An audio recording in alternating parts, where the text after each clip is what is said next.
காதலின் வலிமையை நம் கண்முன் நிறுத்தும் பாச போராட்டம்தான் இது. சிவகங்கை மாவட்டம் காரைக்குடி அருகே உள்ள கோட்டையூரை சேர்ந்த சொக்கலிங்கம் மகன் அழகு பாண்டியன். கோவையில் உள்ள தனியார் நிறுவனத்தில் வேலை பார்த்து வரும் இவருக்கும் சூலூரை சேர்ந்த லலிதாவுக்கும் காதல் மலர்ந்தது. இது லலிதாவின் பெற்றோருக்கு தெரியவர எல்லோரது காதலை போலவே இவர்களது காதலுக்கும் எதிர்ப்பு அலைகள் ஏராளமாய் எழுந்தது. இதனால் காரைக்குடிக்கு வந்த காதல் ஜோடி அங்குள்ள ஐயனார் கோயில் ஒன்றில் திருமணம் செய்து கொண்டு உறவானது. இதன் பின்னர் காவல் நிலையம் நோக்கி நடை போட்டனர்.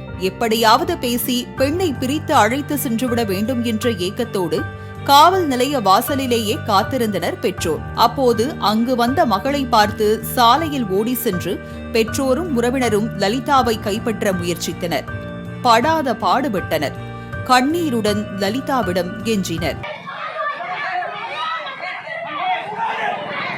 அவர்களின் பேச்சுக்கு கொஞ்சம் கூட பிடிகொடுக்காத லலிதாவை பிடித்து இழுத்தனர். அப்போதுதான் நெஞ்சை பிசையும் இந்த நெகிழ்ச்சி சம்பவம் அங்கே அரங்கேறியது. காவல் நிலைய வாயிலிலேயே லலிதாவை கட்டிப்பிடித்து அவர்களது பெற்றோர் தன்னுடன் வரும்படி பாசத்துடன் இழுக்க, காதலர்கள் இருவரும் ஒருவரை ஒருவர் கட்டியடைத்தபடி எங்களை பிரிக்காதீர்கள் பிரிக்காதீர்கள் என்று கூச்சலிட்டு பெற்றோரின் பாசப்பிடியிலிருந்து விடுபட போராடினார்கள்.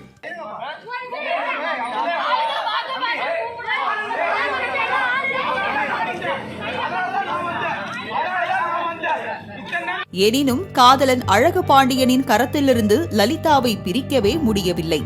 பின்னர் காவல் நிலையம் சென்ற அவர்கள் இருவரும் மேஜர் என்பதாலும் திருமணம் செய்து கொண்டு விட்டதாலும் இருவரையும் சேர்த்து வைத்த காரைக்குடி காவலர்களும் மகளிர் காவலர்களும் வாழ்த்து தெரிவித்து அவர்களை அனுப்பி வைத்தனர். அங்கே பெற்றோரின் அபரிமிதமான பாசத்தையும் பாராமல் வீழ்த்தி வெற்றி பெற்று நின்றது காதல்.